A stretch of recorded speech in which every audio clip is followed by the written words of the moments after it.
Chapter 10. No. New Year's Eve dressed the city like it was preparing for its own vows. Champagne lights hang from lampposts, tuxedos flashed against velvet gowns, and the sky itself looked restless, clouds dragging slow across a pale moon.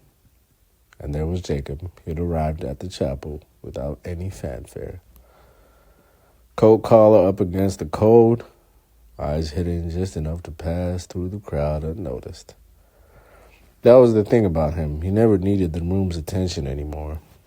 The room was usually found him. And just like that, the groom did. Jacob, the man's voice cut across the aisle, running up to him before even the ushers could stop the shush of the man's yelling.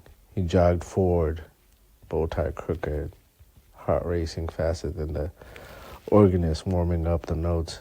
He grabbed Jacob in a hug that nearly tipped both of them backwards into their eye. "Boy, you saved my life," the groom said, breath shaking with sincerity. Jacob smirked. "I didn't save anything. You did the work." "No," the man said. "You saved my life. You told me the truth when I couldn't stand to hear it. You told me to practice showing up, and I practiced." Jacob smirked again. "You did the work." The man stopped him, nearly putting his finger to the man's lips. Jacob looking at him in dismay. "Look, tonight's proof of that." Shushing him with his hand on his lips of Jacob.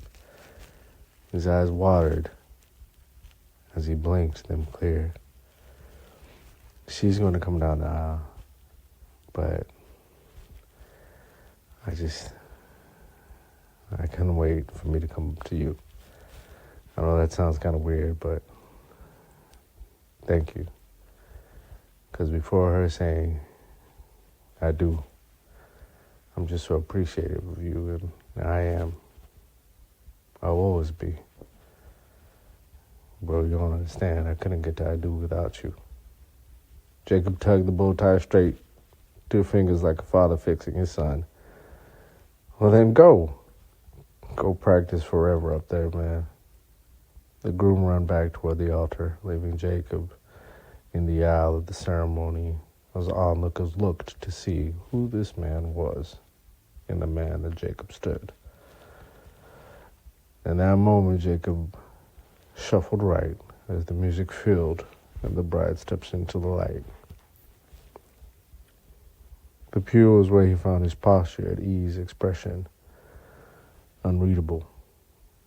He was used to these moments, to this vantage point, to being the observer, never the star, the catalyst, not the co-star, a man who left fingerprints but never smudges. He was not there in the morning. He was not there at the birth. He was not there as a grandparent.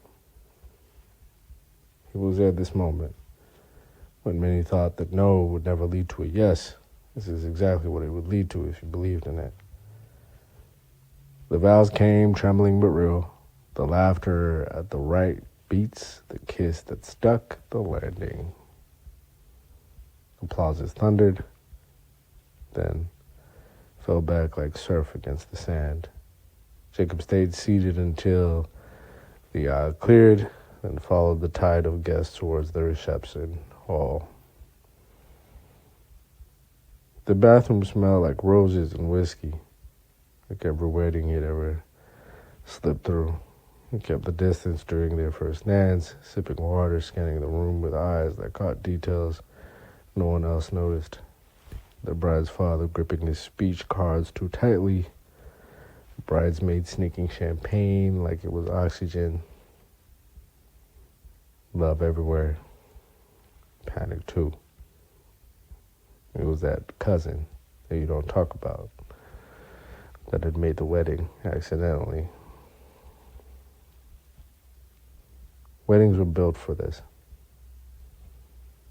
And when the time came for gifts, Jacob approached the money well, a silver fountain dressed in flowers, Swallowing envelopes like promises, he slipped his inside, quiet as a confession. That's when he heard the footsteps, light, certain, a presence more than a sound. Jacob. Her voice froze him. Mid-motion, he turned. And there she was. The woman who had once said the only word that ever stuck to him like a scar. No. She had an Asian memory, but in person she carried herself differently. Poised, layered, over regret, confidence hiding questions she hadn't asked yet.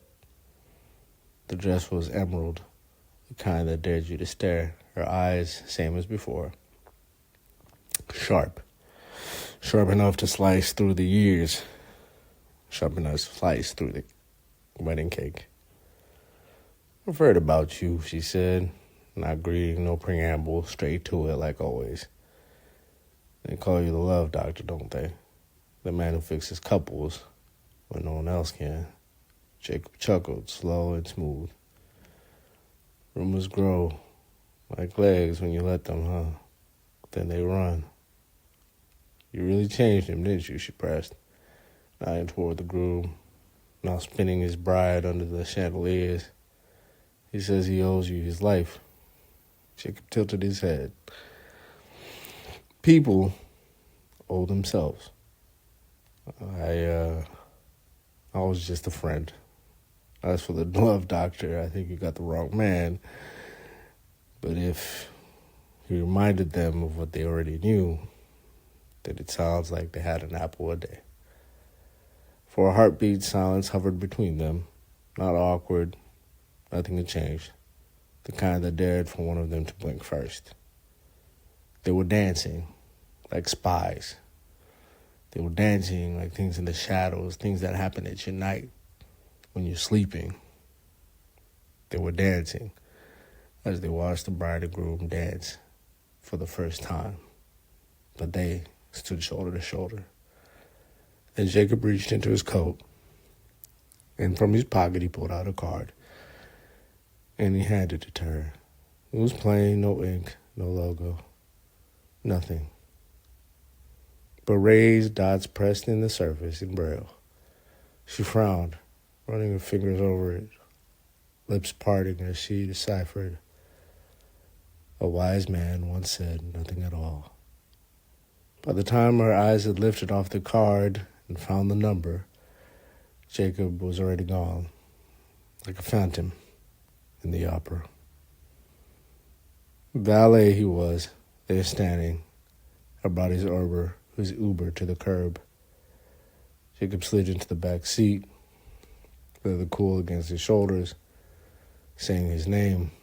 The driver nodded and pulled away into the night. Halfway down the block, the speakers cracked to life as another song came on. A bass line stomped. It was filthy and unapologetic. I'm gonna miss her, poured through the speakers. Its easy twang cutting through the silence. Once those words might have sounded like a loss. Well, tonight, to Jacob, as he leaned back into his seat and loosened his tie, and for the first time in a long time smiled, it sounded like words to freedom. Every no he had ever heard, the heartbreaks, the rejections, the turnbacks, they hadn't been endings at all. They'd been doorways of opportunity.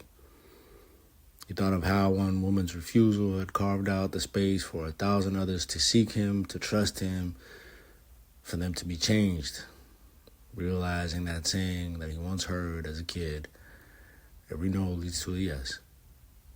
What had been meant to close him off had instead opened him right up. So as the city blurred past the window, Jacob realized as he saw out, he wasn't missing anything out at all. Well, he already knew that. He left the wedding real early. He didn't even get to eat dinner. He even missed cocktail hour, and that was his favorite hour. By this time, he had built up a calling for a rumble of denial, shaping his life not around the love he had lost, but the love he had given, the love he could help find. And in that, he found the rarest thing of all, peace. No, he whispered under his breath.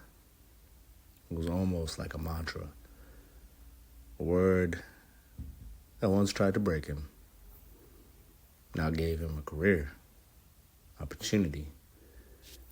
It carried him on his journey, not to a destination, but to whatever was out there.